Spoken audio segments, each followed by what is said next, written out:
Hello, my name is Diane, and I'm an admissions representative with Kansas State University Online.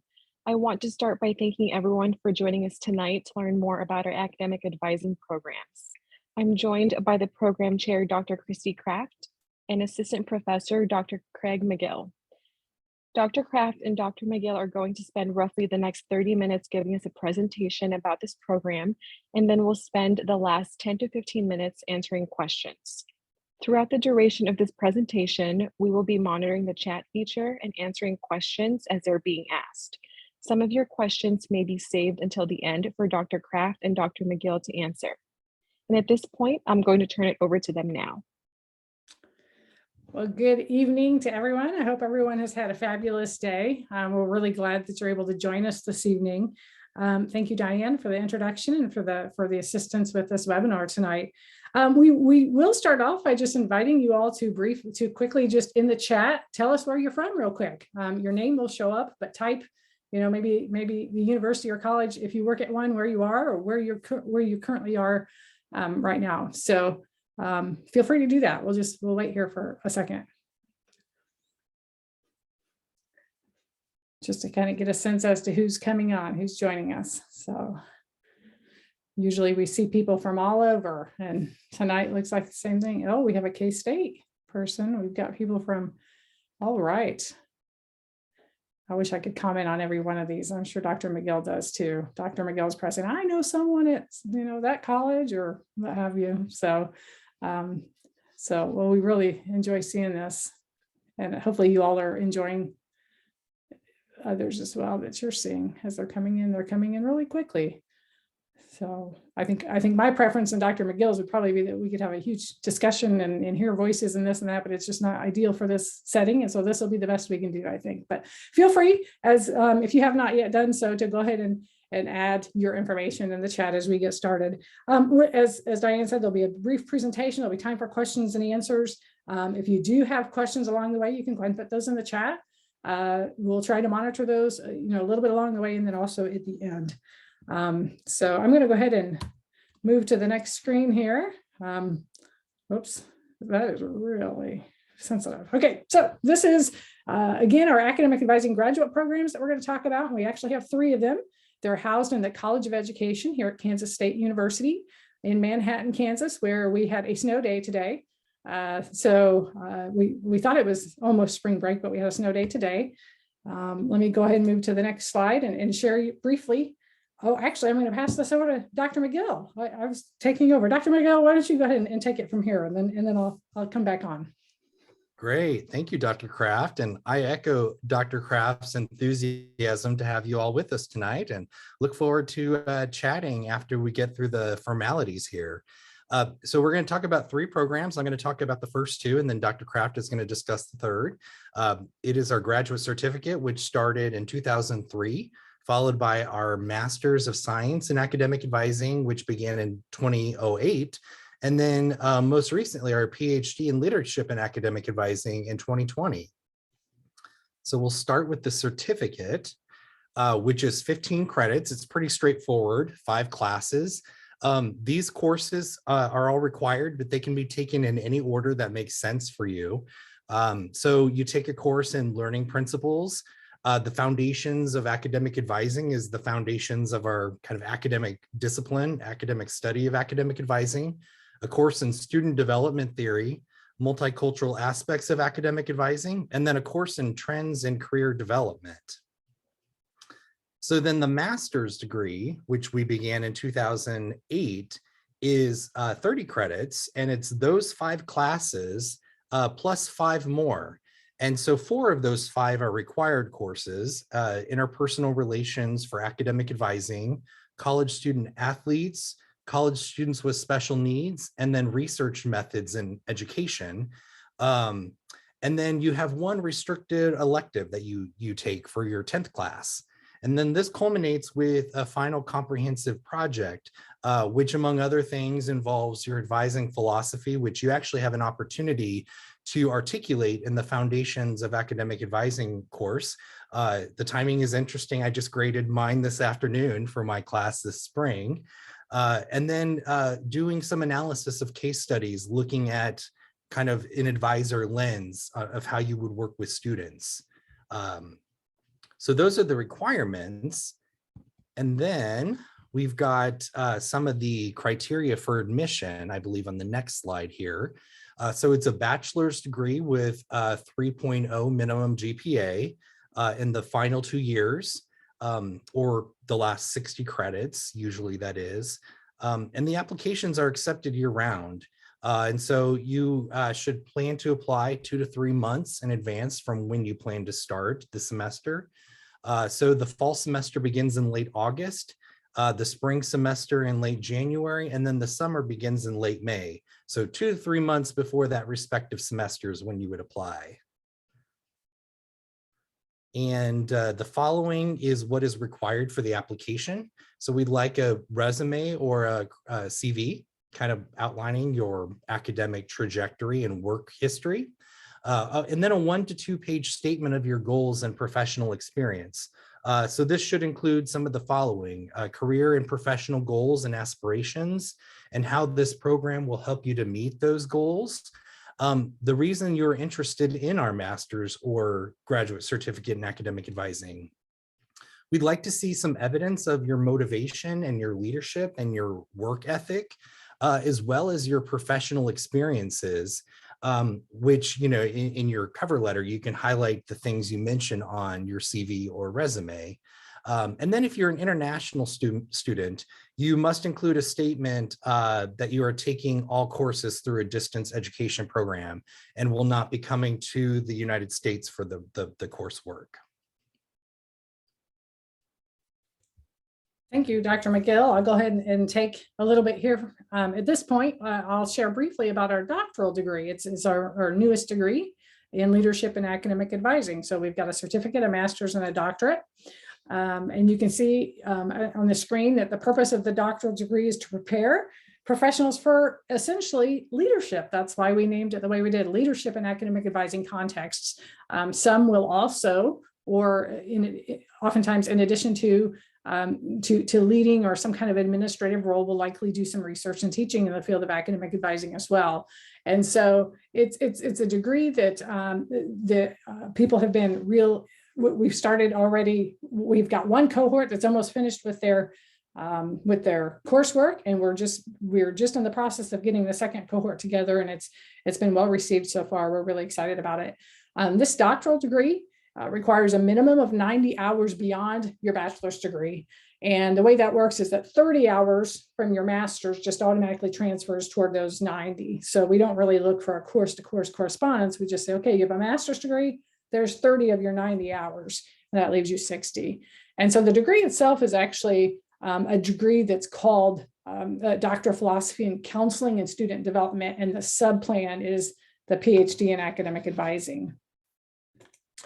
It is a cohort model. I mentioned just a few minutes ago that we're preparing to start cohort number 2. Many of you might already know what a cohort model is like, but it's the same group of individuals who together take classes in the same sequence and at the same time. And we've structured it this way intentionally. We like the idea, and research has suggested that when you bring students together like this, it's often they help facilitate each other's success as well during these programs. And so I can tell you from our first cohort, they're a tight-knit group of students because they've gone through the program together from the time of their first orientation session on Zoom through, like I said, almost finished with their coursework right now. All the coursework is offered on K-State through K-State Online. We use Canvas and Zoom, and we do have occasional synchronous sessions via Zoom for the PhD program. And we also have a 1-week on-campus session for the first 3 summers. So the program is completely online, with the exception of for 3 summers, we ask you to come to Manhattan, Kansas, and enjoy Manhattan with us for a week. And on that, during that week, we'll do some time for cohorts to get to know each other better, a little bit of course related stuff, some orientation, some professional development, those kinds of things. The way the program works is that we ask our doctoral students to take 2 courses a semester for 7 consecutive semesters. So they start in a summer, and then so summer, fall, spring, and then summer, and then they're ready to work on their preliminary examination after that. which is kind of like a comprehensive exam. Some of you might be familiar with that. It's completed right after the coursework is completed. And we can share more details if people are interested at some point. What's really, it's really important to us through this that not only that our students are learning in the classroom, but they're also learning and getting other types of professional development along the way. And so, we as a faculty are constantly, a lot of times we're collaborating with NACADA. We're looking for other ways as well to enhance the students' learning and experience outside of the classroom. We really are collaborative in nature. We want our faculty frequently collaborate. Faculty and students collaborate on research projects, preparing presentations for conferences. That's something that's really important to us as a program and to help developing professionals in the field as well. And then there's regular interactions with cohort colleagues. We usually have a monthly Zoom meeting per cohort. Typically a number of the cohort members would meet up at NACADA conferences as well for some interaction and fun as well. And then for individuals, and I would say in any of our programs, if you're interested, we have a close relationship with NACADA. NACADA, a number of our faculty who teach in our program are employed with NACADA or volunteer with NACADA. And so there's potential opportunity for research and scholarly activities in collaboration with the Center for Research at NACADA, which is actually housed here at K-State. So how do you get started? Well, we just started the cycle of admitting our second cohort, but you can be thinking now if you're interested in cohort number 3. And if you are, you have some time to think about it, which is important when you're thinking about a doctoral degree, because it's a significant investment of time and resources. And so you can be, if you're thinking about this, just know that the next round of applications will be due in a couple of years, just about a year and a half, maybe December 1st of 2023, with the program, the next cohort 3 starting in summer of 24. So essentially, we're starting a new cohort every other summer is what we're doing. So we'll have one start in summer of 22, and we'll have the next one start in summer of 24. Let me show you a quick video of one of our master's graduates, and I think you'll enjoy hearing her story. For students that are wondering, what's their next step? For me, it took a lot of years to determine that, and I finally figured out, I'm researching careers and I'm doing this and looking into development for students, and this was the answer to what it was. Every time I wanted to know something, I sent an email, and really that was really one of the driving forces as to why I decided to attend, because it was just such, it was really personal and they really cared. I'm the type of person that likes to be in the class with the professor up front, and I actually really feel like I had that experience with the global campus. I know several of my professors, and I feel the real connection with them. So the global experience for me has been really almost better than in the classroom, because there was so much contact. I feel that it's really been, I've been a part of the family.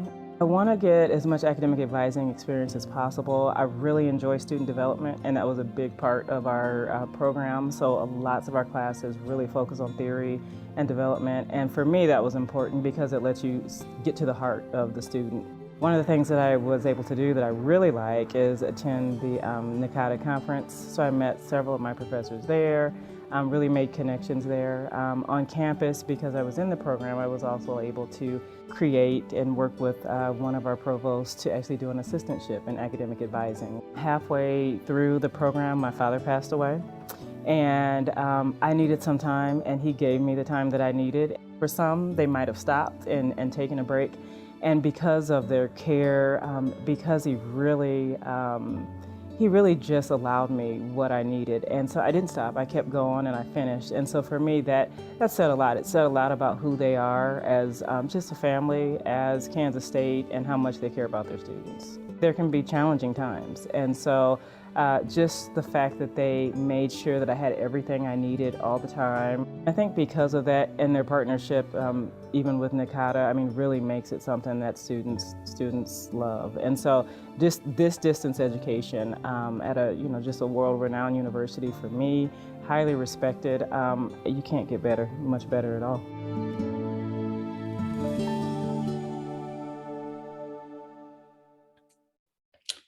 Well, I hope sometimes when you see the scenes of graduation, of commencement, it gets some excitement going. And I know many of you are probably, thinking about that end goal and what that might look like. And so hopefully hearing her story was helpful to you. There are a number of, Dr. McGill and I, obviously you're seeing here, you see our emails up here. We also have others who can answer questions later, and we'll spend some time answering them right now here in a minute, but just wanted you to see that there are a number of us that would be happy to answer questions even after tonight about the programs. But I think right now we'll go ahead and see if we can get to some of the questions. So Dr. McGill, I haven't even had a chance to look at them. Is there something that you want to jump in with at this point, or? Well, Sophie started us off with one, and I hope I answered that. It looks like we do have a few others. So the first of which, are there scholarship opportunities for the PhD program? I can tell you that we have some that are, the College of Education offers some, as does Global Campus. And Diane might have more information. I don't know if not to put her on the spot, but she might be able to share something in the chat about that. But there are opportunities for scholarships, both through Global Campus and through the College of Education. I think, I would also say that we always encourage our students or our prospective students to contact the Office of Financial Assistance to seek out other opportunities that might be available for funding the program. We know that's a big deal. And so it's a really, really good question. Thank you. And then we've got a question from John asking, with the observation that 4 of the 5 classes are offered during the summer, is it possible to take 4 this summer, and how quickly will the 5th be available? And he's referencing EdStep 851. So I'd be curious to hear your response. I think it depends on what you have going on in your life. If you are working, raising kids, doing other things, I think 4 would be very, very difficult to do. But if you are jumping in this full force, depending on your circumstances, that might be possible. I would agree with Dr. McGill. I would say most students probably would not be taking 4. Most would be taking 1 or 2 at a time. And probably an assigned advisor, which you would have, a major professor in the program that would be your advisor, would probably have you really think strongly about whether or not to take 4. But that said, if you decided to take 4, then the EdStep 851 class is offered in the fall and as well as in the spring. So theoretically, if you took 4, you could finish up in the fall. If you took 4 in the summer, or you could take 3 in the summer and 2 in the fall, or 2 in the summer and 3 in the fall. That might be the better way to go if you're gonna 1 in the spring. Yeah. So it's just not very common for people to take 4 at the graduate level. So good. We've got a question from Lauren that I actually don't know the response to. So going off of your response to Sophie's question, have past students who received their certificate versus their master's degree had success in getting an advising job at a university without any advising experience? I would say yes, but I would also say it kind of depends on the size of the university and the type of the university or college. I think each, there are different types of colleges and universities have different expectations in terms of what they're looking for qualifications for advisors. So, I know that a number of students get the academic advising certificate and are able to have doors open for them with just the certificate. And like I said, in large part depends on the type of institution that you're seeking to work at. So that's a really good question. And if any of us don't answer the question correctly, please say, no, that's not what I meant. Here's what I meant. But go ahead, Dr. We have a question about how many students are admitted to the PhD program for each cohort. So in our first cohort, we had 12 admitted. And in the second cohort, I believe we've extended 13 invitations. Is that correct? I think about there. Yeah. So I think our goal is going to be about 12 to 15. I think each cohort is kind of what we're looking at. Good question. Yeah. Are the online master's classes synchronous or asynchronous or synchronous? Thank you. That's a good question. And I'm glad you asked it, Jamie, because, if you look at all the website and everything, it says 100% online, and most people assume that means 100% asynchronous. And I would say it's pretty close to 100% asynchronous, but I've been told that there are occasionally a class or 2 in the master's program that might require a couple of synchronous sessions. I'm not familiar not aware of any of the master's classes that require weekly synchronous sessions, but there might be a couple of occasional ones that would be asked of the students, but it's predominantly an asynchronous program. We've got a great question about the major. The beautiful thing about academic advising is that we all come from such different backgrounds. And so for all intents and purposes, it doesn't matter what your undergraduate major was, because it's absolutely relevant, whatever it was. So is it common for someone to transition from a very different background? And my response would be that there is no different background because we come from all different walks of life, so to speak. Dr. Kraft, would you have anything to add to that? I concur. And I tell you what, I think that's part of what makes the program so rich, is because we get people who come in with such different background experiences and areas of knowledge and expertise, and then they're all coming together to try to learn a new area together. And so they, when I have online discussions in my classes, and I'm sure other faculty would say that that we get something out of that as well, because we learn from people who have different backgrounds than we do. And so, yeah, there's never, I can never tell a difference in, in terms of someone being prepared because they have a certain type of bachelor's degree. And I would, yeah, go ahead. I would just say that the you mentioned working in industry. I think that just builds to what you can offer students that you work with. You have real world experience to share with them. Absolutely. So I only see that as a good thing. And I would also add to that we oftentimes, we have a number of students in our master's program who come right out of undergrad, but we also have a lot of other master's students who've been in industry or some other career for a while and have decided that they want to change. And so they have not only just, a different degree, but they are, but they've got years of experience in in an area that might not be directly related to academic advising. I had a student last summer who it would be beneficial for her to retire from her teaching career within 3 or 4 years. And she's in the master's program because she's planning to do advising as a second career after she retires. I just think that's so awesome. It's fun. I think part of what happens is, so Dr. McGill and I are just having our own fun little conversation here, but part of what happens is people realize later down the road that, academic advising, what I hear, and I'd love to, Dr. McGill, if you hear something different, tell me, but a lot of people enter the field because they had a really great academic advisor that really helped shape and help them be successful in college, or B, they didn't have that and they want to be that for someone. And so it's really interesting to hear the reasons. I had two academic advisors myself, one of whom meets both of those categories. And I always say that they both inspired me to go into academic advising for different reasons.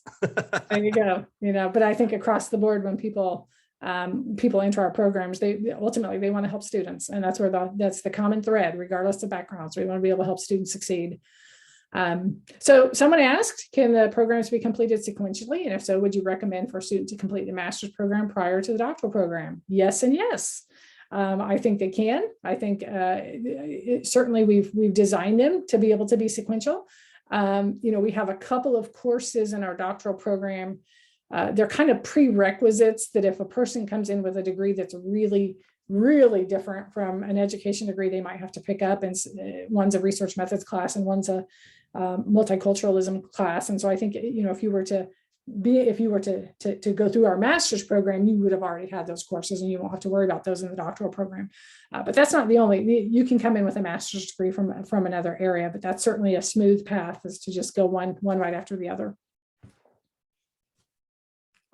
And then I think you should answer this one, Dr. Kraft. Which one? If I apply for the master's program this month? Yes, you would be. So earlier in the presentation, we said, we encouraged you to apply a couple months in advance. And that's really the real safe way to do it. But when I tell people, what I tell people is, I think if we can get your application a month in advance, barring some, extreme circumstance that we don't anticipate, you should be able to get an answer in time before the start of a semester. So for, just at least a month in advance is where I'd shoot for. Then we have another question here about the applicants for the PhD program.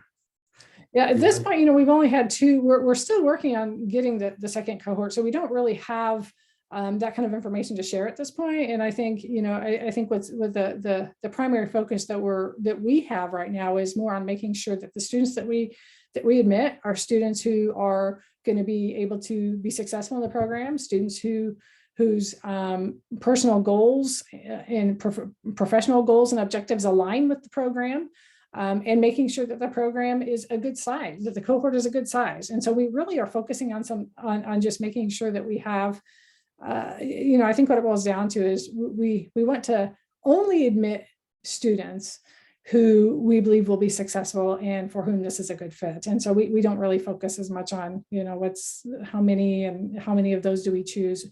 Those aren't really things that we think are something that we focus on.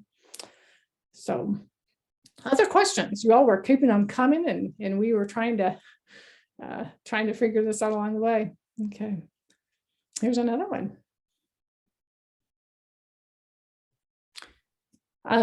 So if you're going for a certificate versus a master's, is the timetable / material / course information classes different enough to prompt choosing one over the other? Thanks for answering. Thanks for asking. I hope I'm interpreting the question correctly, but I would say that the course offerings are the exact same. And so when we schedule courses for the spring, summer, and fall, they're scheduled, we've got it set in terms of when they're all offered. And so that doesn't change. And so a lot of times what we find is sometimes, if students are kind of questioning, do I pursue a certificate or a master's? A lot of those students, prospective students who might be questioning that, decide to start with a certificate, because then they can end with a certificate if they want, or they can just roll that over into the master's because it flows so easily into how our courses are offered. I hope that's the question. Did I misinterpret what was being asked? I don't know. Dr. McGill, did it seem like that was what was being asked? I think so, but if we did, are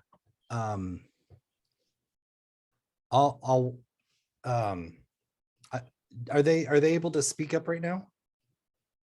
I think they have to ask permission to. Diane said that they have to ask permission to be able to speak, and so okay. Yeah. Well, I'm happy to unmute anyone who has a question to ask out loud.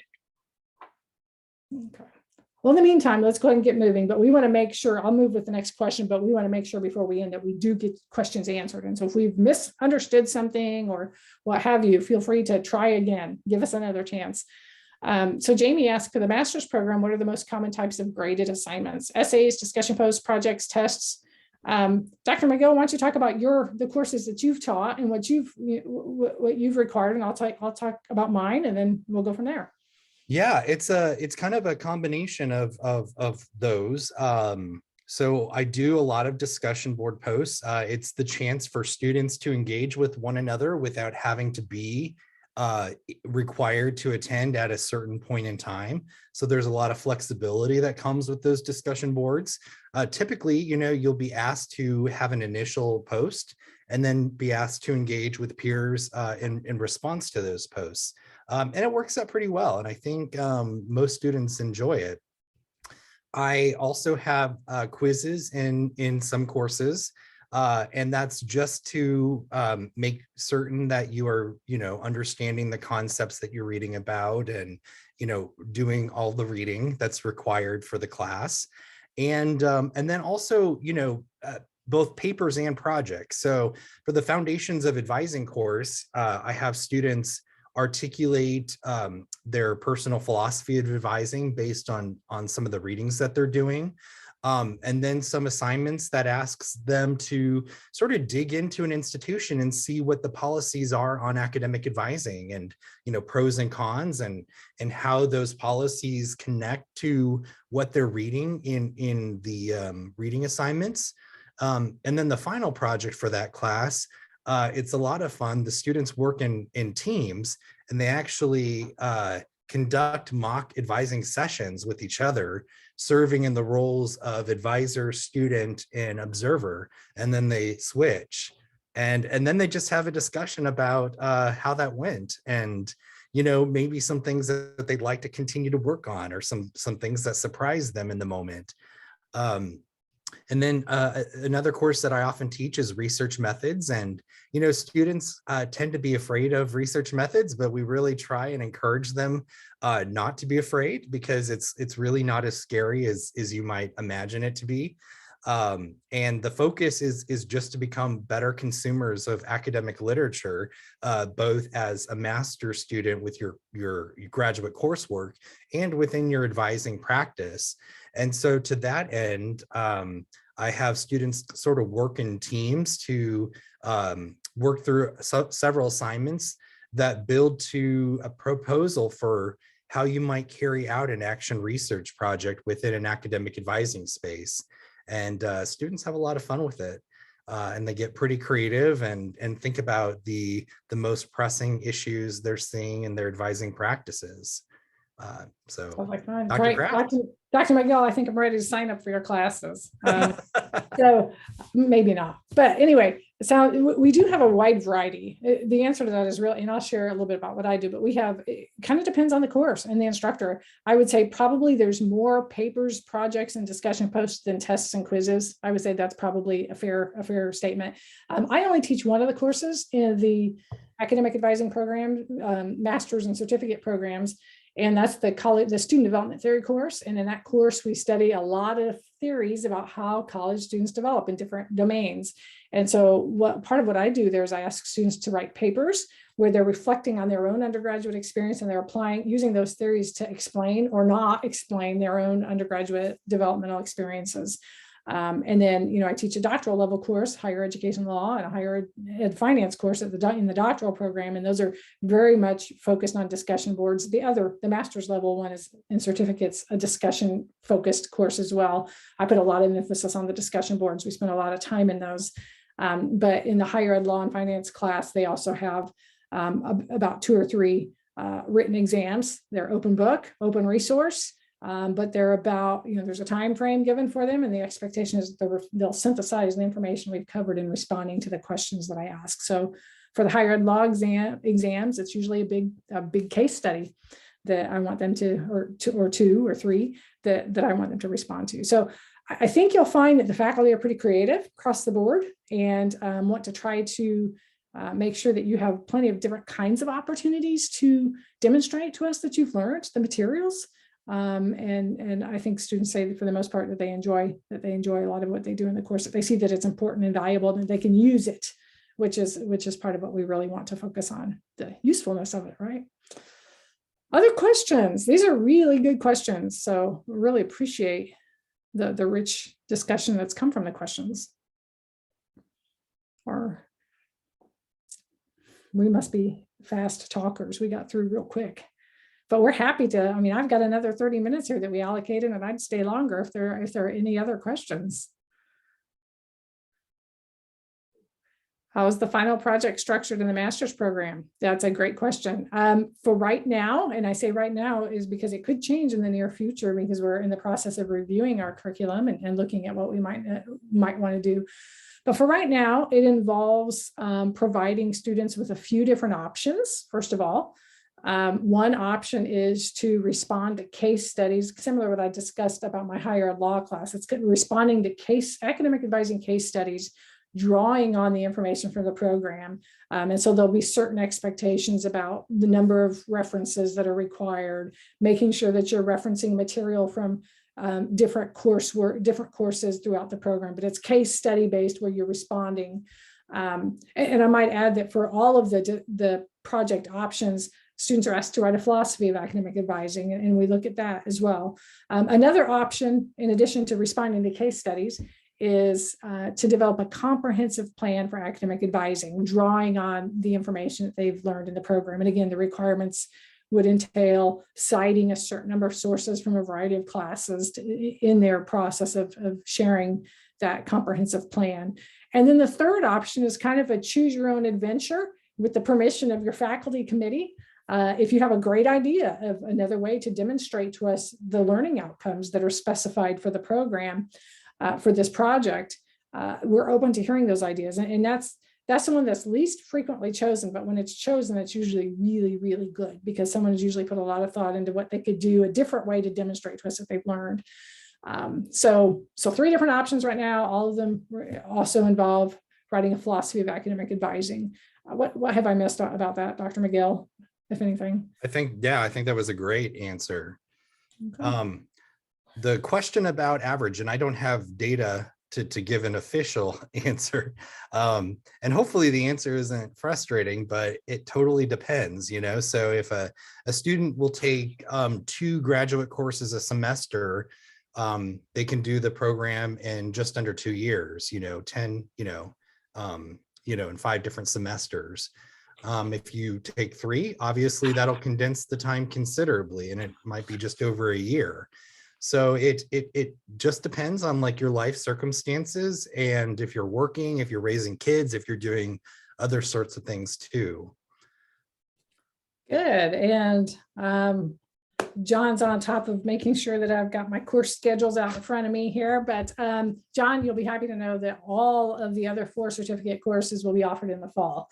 So we do our best to offer the certificate courses as frequently as possible to make sure that people are, and same with the master's. I mean, there are only a couple of courses. The elective courses for the master's degree are not offered every semester. And then there are only a couple of the other courses in the master's program that are not offered every semester, but for those courses, they're offered 2 of the 3 semesters. And so we do our best to make sure people are able to take the courses when they need them. We've never had, I shouldn't say never, but to my knowledge, I've not heard of a situation where a student has not been able to get a course that they need. We try to clearly, we've got a blog, a web page where our students can see when courses are going to be offered, and so they can plan accordingly. So about the GRE requirement for admission to help with insufficient GPA, I think that's a really good question. I don't have an answer on the score because we don't have a particular cutoff for that. And let me say something else about that. I would probably, the GRE would probably not be my first request for someone who just barely misses that GPA. I would probably encourage that student whose GPA is maybe slightly insufficient to enroll in one class, a graduate level course, and show us how you can do in that, or something like that. So that's kind of a very individualized situation. We don't have a set score that we're looking for. What I would encourage anyone to do that's on this call is, if you have any concerns about your GPA for the last couple of years of undergrad, and you really would like some real specific response as to what the chances are of you getting admitted or what that might look like, you can contact me directly, and I'd be happy to individually kind of have that conversation with you and guide you on that. But yeah, go ahead. I was just going to add that hopefully you can tell this from Dr. Kraft's demeanor, but it will be totally non-judgmental space. Life happens, and lots of things explain less than ideal GPAs, and GPAs aren't everything. So please come to us, with no fear about that. That's exactly right. And there are a number of students who are admitted provisionally, or there's a category called probation, which sounds terrible, but it's really not. I mean, and I can't even tell you, once we get into classrooms, who is admitted fully, conditionally, or probationally. We don't keep track of that stuff except on paper, kind of behind the scenes. But our students are successful in the program, and we help to make sure that they are successful. So, can the certificate be completed in the summer session? I've got to look at making sure that, no, it cannot, because the 851 class, the multicultural aspects of academic advising, is not offered in the summer. It's the one class that is not offered in the summer. The others are offered in the summer. And in fact, if you start this summer and you take the student development theory class this summer, that'll be one that I get to teach you. So all but one of the certificate classes are offered in the summer session. And if you take foundations, you can take it with me this summer. There you go. So you already know 2 of your faculty members. I didn't want to say it. I didn't know, Dr. McGill, if you wanted to reveal that or not. And so, yeah, here's two of us right now that you would already know in advance a little bit. Even though it can't be completed, I would say it also would be very difficult to do 5 courses in the summer. 9 credits for graduate coursework is full time. So that's, that would be quite an undertaking. And summer session classes are shorter than regular spring and fall. And so in many cases, we're packing more information into a short period of time. So yeah, not easier, just shorter. Yeah. So, we really, again, your advisor in the program would probably strongly discourage a person from trying to pursue it that quickly. So good. Any other questions? Great questions coming in. Fantastic. Anything else? Anything else you can think that we didn't mention, Dr. McGill? Gosh, I don't think so. And these questions have just been amazing. They really have. I hope if those of you who are here, if you have not connected with NACADA, I would encourage you to do that as well. Whether or not you come to our program, we'd love to have you consider our program. But at the same time, NACADA is another, it's the Global Association for Academic Advising, and that'd be a great way to learn more about the profession, learn more about the field, get some experiences as well. Here's another question about PhD program. How many classes do students in the PhD program take every semester? They take 2 at least. And so there might be a couple of students who 2 is the requirement for the cohort. But if there are students who need to pick up one of those other 2 courses they didn't have at the master's level, they might take 3 in a particular semester. But if they come in with the prerequisite coursework, so to speak, then it's 2 classes, summer, spring, fall, summer, spring, fall. I think that's the right order, and then summer. So do you have to defend your final project? Oh, that's an excellent question. All these are good. No, you do not. You just have to submit it through our learning management system, and there's no verbal presentation of it. We review it and we provide feedback to you about it. And so that would have been a question I never would have anticipated, and it's an excellent one. So maybe we should start having students present, Dr. McGill. That'd be a lot of fun, wouldn't it? I think it'd be a lot of fun. I think it would be too. Yeah. But no, we don't do that. Anything else? We've got to keep note of these questions. I know, I've done these kind of webinars several times, and it never fails. There's some new questions that come up that hadn't come up before, or that I never anticipated. So you're very welcome for we're doing our best, and hopefully we're being thorough with answering all the questions. So appreciate your patience, all of you, and as we kind of stumble around together to answer these. Anything else? Okay, well, let me go ahead and I've got a couple more slides here. We'll wrap things up here, I think. So I think, and I don't know, Diane, you might need to correct me if I'm wrong, but I think the recording will be made available to the participants afterward, maybe? Yes, Okay. yes. So we are recording this webinar, and that recording will go out as soon as it's ready. Okay, so you can look back on that, and hopefully if I think you'll think, oh, I think Dr. Kraft or Dr. McGill said such and such, and now I can't remember. Well, you'll be able to do that. And there's also, I think, information about how to apply is usually pretty accessible online. Here are our pictures again, as if you haven't seen enough of us this evening. But let me just end with this. We really are excited that you all are considering our programs. We are really proud of our academic advising programs. I specifically am really proud of our faculty. I think we've got faculty who are wonderful and who are strong scholars and teachers, and not only that, faculty who have big hearts and care for our students. And so we hope you'll consider, and if you have other questions, we hope that you'll reach out to one of us. Dr. McGill, did you have anything else, or has anything else come in?